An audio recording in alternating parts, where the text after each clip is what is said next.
사랑하는 성도 여러분, 오늘 우리가 읽은 본문은 이사야 53장은 많은 사람들이 뭐라고 말하냐면 일반적으로 고난의 종이라는 제목으로 읽어지는 본문입니다.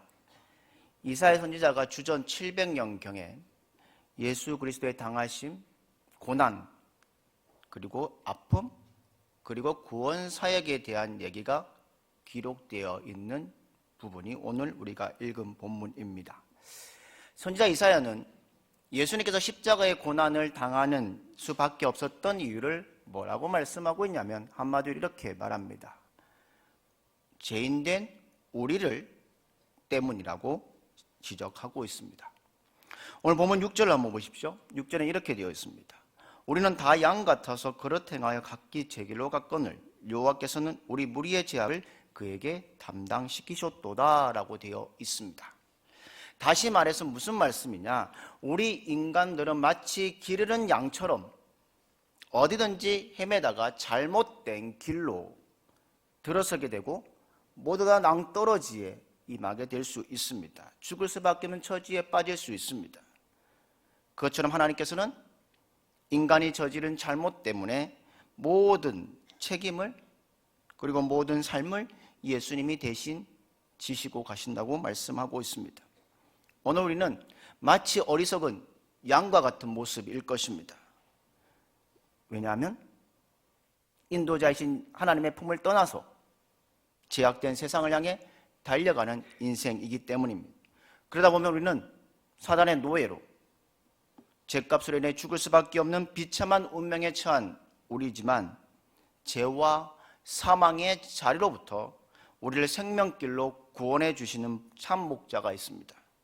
그분이 누구십니까? 바로 예수님이십니다. 예수님은 우리의 온갖 죄를 위해 수치와 고난을 당하시면서도 그 엄청난 아픔 앞에서도 감당하셨던 분이라는 것을 말씀해 주고 있습니다. 오늘 본문 말씀 중에 보면 이렇게 되어 있지요. 멸시, 질고, 슬픔, 고난, 채찍, 찔림. 예수님께서 우리의 죄값을 지불하기에 겪으셨던 아픔의 모습을 오늘 기록해 놓고 있습니다. 이 같은 표현은 무엇이냐? 오늘날 예수님의 제자된 우리가 주님을 뒤를 따르고자 할 때에 하신 말씀을 기억하십시오. 아무든지 나를 따라오거든 자기를 부인하고 자기 십자가를 지고 나를 쫓을 것이니라고 말씀하신 것처럼 예수님이 참으셨던 십자가의 아픔을 우리 또한 묵묵히 감당해야 한다는 겁니다. 물론 우리가 예수를 믿고 따름으로 남달리 누리게 되는 특권이 있습니다. 무엇입니까? 구원의 기쁨, 성령의 임재, 내세의 소망, 하나님의 축복, 그리고 감사하는 생활이 우리에게 있습니다. 그러나 분명히 알 것은 예수님의 제자들은 그 같은 특권과 축복만을 기대하며 속에서 뭘 했습니까? 제자들은 자리 다툼을 했습니다. 그때 예수님께서 그들 향해서 뭐라고 말씀하셨습니까? 나의 마시는 잔, 나의 쓴 잔을 너희도 마시겠느냐고 반문하셨던 것을 우리는 기억해야 합니다. 다시 말해서 주님을 따라가는 그리고 주님을 따르기를 원하는 자들에게는 필히 오늘날 내게 주어진 십자가를 질 각오와 주님을 마셨던 고통의 쓴 잔을 나도 기꺼이 마실 수 있는 주님의 아픔에 순종하고자 하는 신앙적인 각오가 있어야 한다는 겁니다. 오늘 한국교회와 성도들 사이에 보십시오. 자신도 모르는 사이에 무사안일주의 그리고 기복적인 요소가 우리 교회 안에, 한국교회 안에 팽배해 있습니다. 다시 말해서 뭐냐면 할 수만 있으면 고통과 슬픔이 아니라 그 자리를 피하고 편안함과 영광과 축복만을 추구하는 그런 신앙의 그릇된 삶이 있습니다. 그래서 우리의 마음과 삶의 곳곳에 심지어는 교회 생활 가운데 이렇게 뾰젓이 둥지를 트고 있는 것이 우리의 모습은 아닙니까? 그러나 분명한 것은 있습니다. 우리가 일생을 살다 보면 누구나 예외 없이 그 유형과 크기의 차이에 있을지언정 때때로 원치 않은 고통과 슬픔이 아픔을 겪게 된다는 것을 알고 있습니다. 사랑하는 성도 여러분, 우리가 사는 세상을 한번 보십시오. 여러분, 인간관계에서부터 오는 시련이 있습니다. 실패에서부터 오는 시련이 있습니다. 재물에서부터 오는 시련이 있습니다. 질병으로부터 가정의 문제로 오는 시련도 있고, 자신의 진로와 신앙의 문제 가운데 시련도 있습니다. 또한 교회의 문제에서 비롯되는 시련도 있습니다. 더 나아가서 사회나 국가의 문제로부터 오는 시련, 숱한 고난과 아픔을 만나게 됩니다. 이 같은 경우에 이렇게 흔히 얘기합니다. 남의 고통과 아픔은 대해서는 쉽게 이야기합니다. 또 옆에서 위로하며 용기를 북두어 줍니다. 하지만 막상 자신이 고통과 아픔을 당할 때 그것을 극복하려고 견뎌야 하는 것은 얼마나 고통스러운 일인지 모릅니다. 그럼에도 불구하고 오늘날 예수님을 따르고자 나선 우리의 믿음의 자녀들은 주님께서 묵묵히 십자가를 고난을 감수하셨듯이 나 역시 주님이 당하신 고난의 아픔을 감수할 각오를 지니고 주님을 뒤따라야 합니다. 그렇다면 우리 그리스도인들의 마음속에 품고서 감당해야 할 아픔에는 과연 어떤 것들이 있겠습니까? 특별히 사순절 기간을 보내면서 우리가 어떤 아픔이 동반된 십자가를 져야만 마침내 부활의 영광에 동참할 수 있을까요? 그 말씀을 오늘 말씀 속에서 은혜를 나누고자 합니다. 첫 번째는 뭐냐? 우리는 용서하는 아픔을 감당해야 합니다. 오늘 본문 6절 말씀을 우리 한번 다시 우리 함께 읽도록 하겠습니다. 6절 말씀 같이 읽겠습니다. 시작. 우리는 다 양 같아서 그릇 행하여 각기 제 길로 갔거늘 여호와께서는 우리 모두의 죄악을 그에게 담당시키셨도다. 아멘. 예수님께서 십자가에 지신 이유가 여기 있습니다. 우리 인류의 죄를 용서하시기 위해 십자가를 지셨다는 겁니다. 우리가 치를 수밖에 없었던 죄로 인한 죽음의 대가를 예수님께서 대신 지불함으로 마침내 우리의 죄를 용서해 주셨다는 겁니다. 요한일서 2장 2절의 말씀을 통해 보면 예수님의 죽으심에 대해서 사도 요한은 이렇게 말합니다. 그는 우리 죄를 위한 화목 제물이니 우리만 위할 뿐이 아니요 온 세상의 죄를 위하심이라 라고 말씀하고 있습니다. 예수님께서는 십자가 상에서 물과 피를 흘리시며 타는 듯이 다가오는 태양 아래에서 내가 목마르다 그 고통 가운데서 절규하면서도 결탄코 자기를 죽이려는 자들의 원망하거나 저주하지 않으셨습니다. 도리어 저들을 위해서 이렇게 기도하셨습니다. 아버지여 저희 죄를 사하여 주옵소서. 자기 하는 것을 저희들이 알지 못하였느니라 라고 말씀하고 있습니다. 끝까지 용서하는 십자가의 아픔 감당하셨다는 겁니다. 한국 대학생 선교회 CCC 총재를 지낸 김준근 목사님은 예수님의 십자가에 대해서 이렇게 표현합니다. 십자가는 예수가 하나님과 나의 이름을 부르다가 죽은 곳. 예수가 한 손으로 내 손을 붙잡고 한 손으로 하나님의 손을 붙잡고 사랑의 심장이 터져 죽은 곳이 바로 십자가라고 기록되어 있습니다. 옳은 말이 아닐까요? 예수님께서는 범죄한 인간들과 하나님 사이를 화해시키기 위해서 한쪽은 하나님의 손을 붙잡고 또 한편은 나의 손을 잡고 십자가에서 화목의 제물이 되어 그렇게 처절하게 피 흘려 죽어가셨다는 겁니다. 따라서 이 같은 주님의 화목의 십자가 앞에서 우리가 피차 용서 못할 일이 없으며 화해 못할 사람이 있겠습니까? 그런데 사실 나를 배반하거나 욕되게 하거나 손해를 끼쳤거나 괴롭혔던 사람을 용서하는 일은 결코 쉬운 일이 아닙니다. 왜냐하면 저들을 용서하는 데는 뭐가 동반될까요? 커다란 아픔이 동반됩니다. 용서란 마치 동이 서에서 먼 것 같이 까마득히 잊어버릴 것임에도 불구하고 자꾸 그 사람을 보면 옛일이 생각나고 눈만 감아도 생각나고 미움이 치솟아 올라오는 것을 꾹 참고 억누르며 잊어버린다고 얼마나 괴롭고 힘들겠습니까? 그럼에도 불구하고 이 같은 용서하는 아픔을 견디며 용서하는 결단의 용기를 지닌 사람은 마침내 주님의 고난에 동참하는 자가 되고 십자가의 아픔을 아는 참 제자로 살아가게 될 것입니다. 사도 바울은 말합니다. 에베소 4장 32절에 이렇게 말합니다.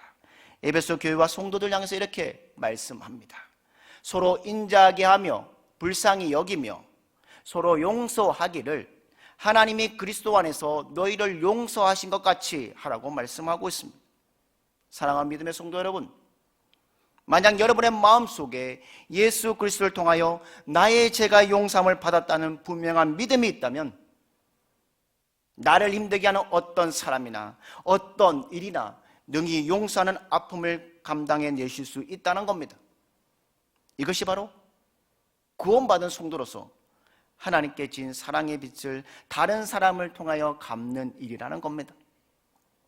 그리할 때에 하나님께서는 바로 그 같은 이유를 그리고 그 같은 아픔의 가시가 변하여 축복의 면류관이 되도록 역사해 주실 것입니다.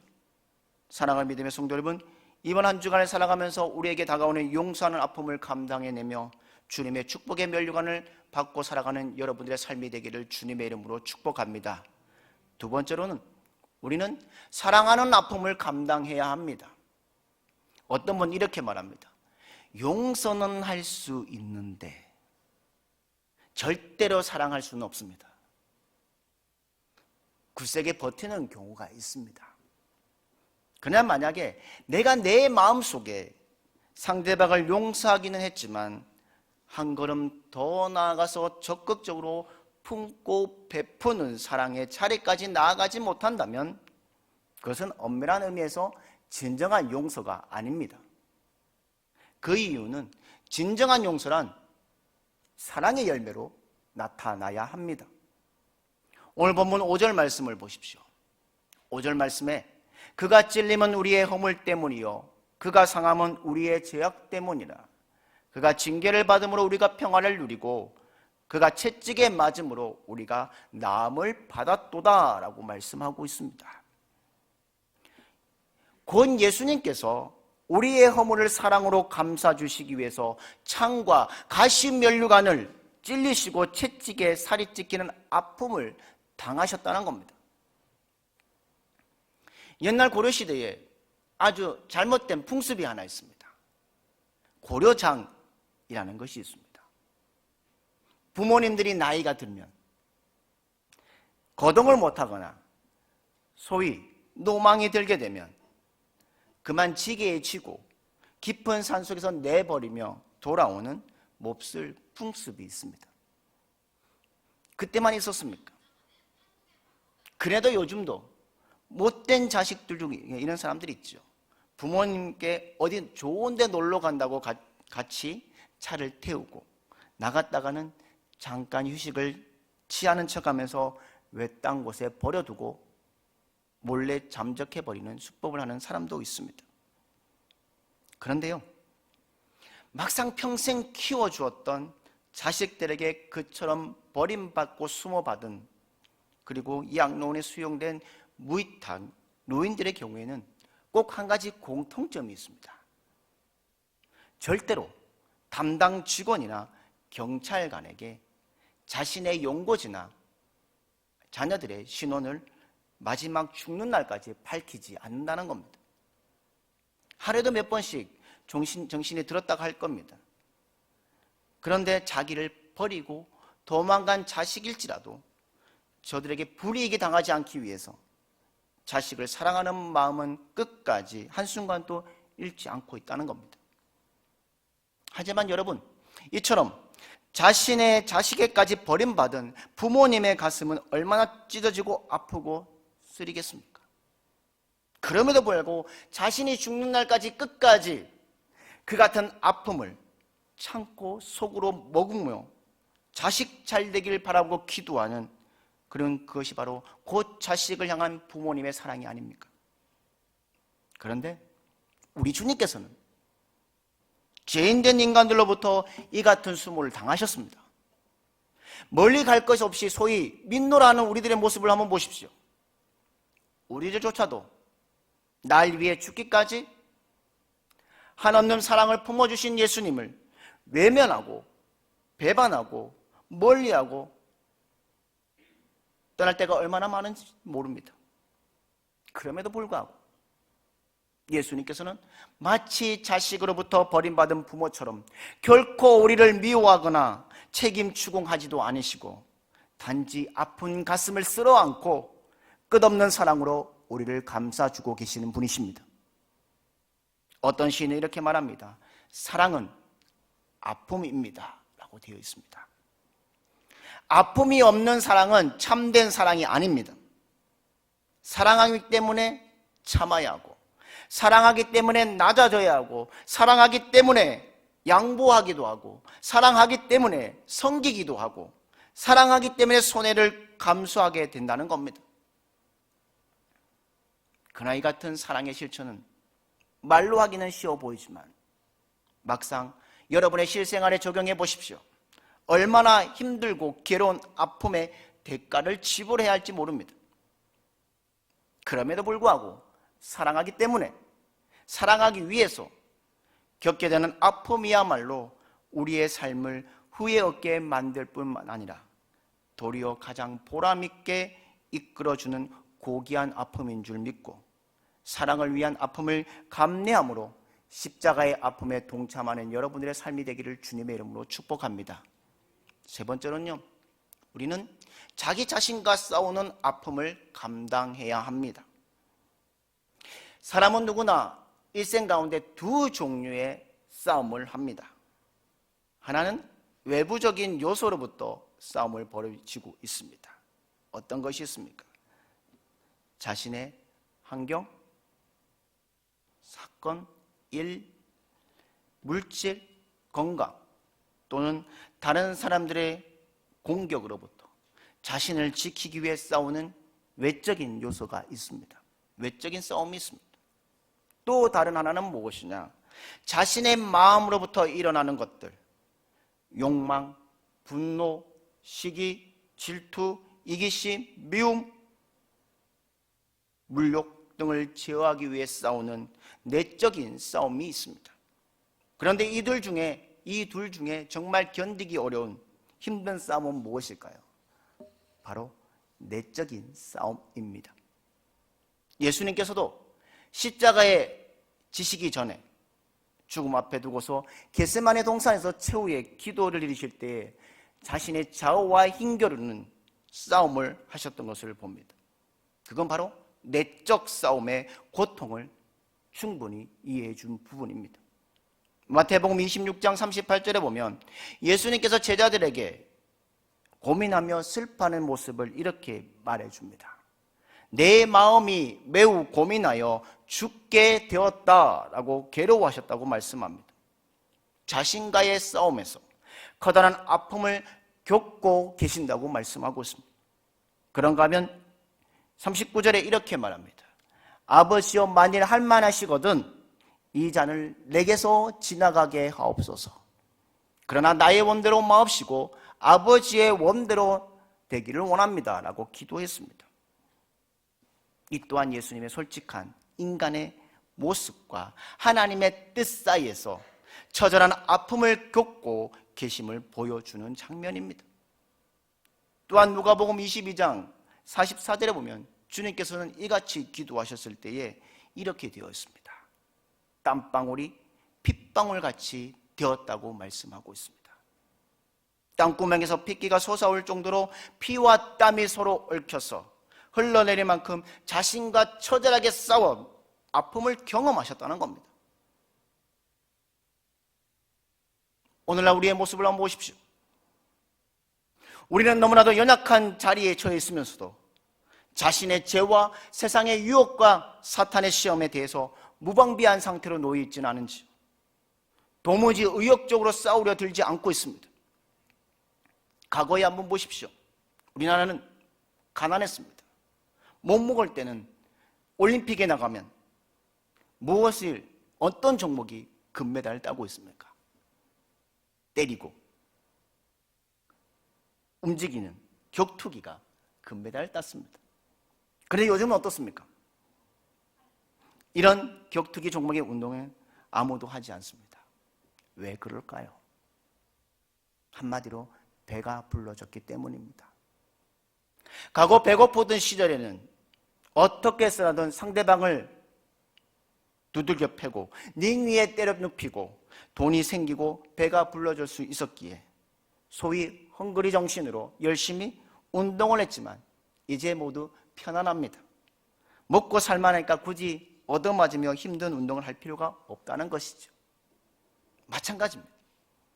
과거에 우리의 신앙의 자유가 억압받고 있었던 시대를 한번 보십시오. 일제시대에 6.25 전쟁에서 우리 믿음의 선배들은 엄청난 아픔의 대가를 지불하며 목숨까지 바쳐가면서 자신의 신앙을 지키기 위해 싸우게 하고 주저하지 않으셨습니다. 그러나 오늘날 그리스도의 모습을 한번 보십시오. 이만하면 거의 완벽한 신앙을 가지고 있지 않느냐. 자유를 마음껏 누리고 있고 예배 드리고 있습니다. 찬송을 부르며 기도를 드리고 있습니다. 그 누구나 방해하거나 괴롭힐 일 없어 비교적 편안하게 신앙생활을 하고 있지 않습니까? 그런데 정작 영적으로는 죄에 대한 투사 기질이 사라지고 있습니다. 세상에 대한 저항력은 상실한 채 매우 무기한 모습이 오늘의 교회와 성도들로 전락해 가고 있다는 겁니다. 그래서 온갖 이단 사설에 빠지게 되고 예수님 믿는다고 하면서도 불의와는 얼마든지 타협하기도 하고 일주일 내내 온갖 죄를 다 지르고 왔다가 사탄의 놀잇감으로 노릇하며 항상 패배의식 속에 살아갈 수밖에 없게 되고 있다는 겁니다. 이건 바로 마치 삼손이 머리 깎인 모습과 같습니다. 머리 깎인 삼손처럼 영적 파워도 신앙의 지조도 상실하고 바로 볼 수 없는 눈을 뽑히고 분별력을 잃어버린 채 사단에게 코가 끼어서 이리저리 끌려다니며 세상 사람들의 비웃거리가 되어가고 있지는 않으십니까? 이 모든 것이 바로 부단히 계속한 데는 자신과의 싸움을, 믿음의 싸움을 회피하기 때문입니다. 너무나 주변 환경이 좋고 생활이 세상적으로 편안하기 때문에 도무지 믿음을 지키는 일에 힘쓰고 애쓰려고 들지 않습니다. 그냥 바람 부는 대로, 물결이 흘러가는 대로 좋은 게 좋은 거라는 대강 적당하게 살면 되지 않겠느냐는 생각이 점점 우리의 마음을 지배하고 있습니다. 영적으로 자신과의 싸움에서 회피하려는 삶이 있다는 겁니다. 사도 바울은 말합니다. 믿음의 선한 싸움을 싸우라고 말씀합니다. 그리고 로마서에는 말합니다. 악에게 지지 말고 선으로 악을 이기라고 말씀하고 있습니다. 명령하고 있습니다.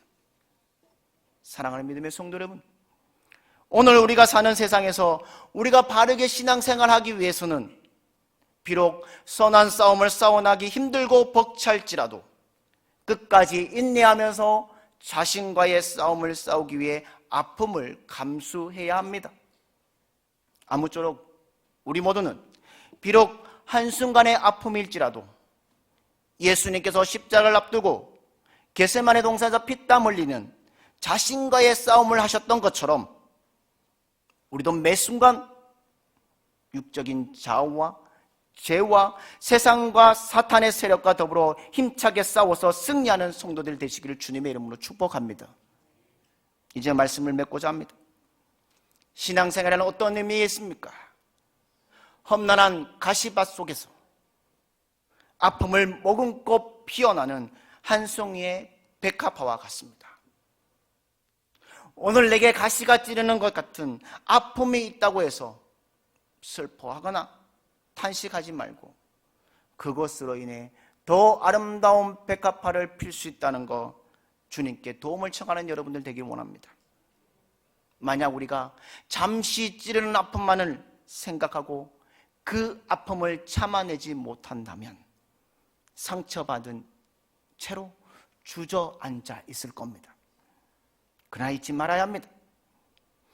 그 고통을, 아픔을 참고 머금고 견뎌낼 때 반드시 주님께서 예비해 두신 영광의 면류관을 받아쓰게 될 것입니다. 예수님께서 자기 앞에 다가온 십자가의 아픔을 끝까지 참고 인내하셨던 것처럼, 그래서 마침내 부활의 아침에 새 아침을 맞이하셨던 것처럼 우리 하나님은 고난의 가시관을 통해서, 고난의 가시를 통해서도 마침내 아름다운 면류관을 만들어 주시는 분임을 믿어야 합니다. 사랑하는 믿음의 성도 여러분, 우리의 삶과 신앙의 여정 속에 순간순간 아픔을 동반하는 가시가 있습니다. 내게 주어질 수 있습니다.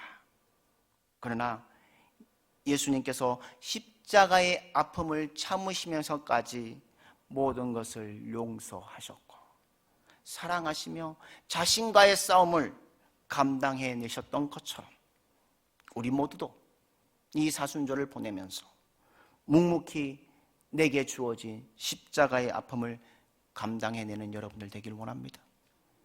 이 사순절을 보내면서 용서하고 사랑하고 내 자신과의 싸움에서 승리하며 살아가는 여러분들 되길 원합니다.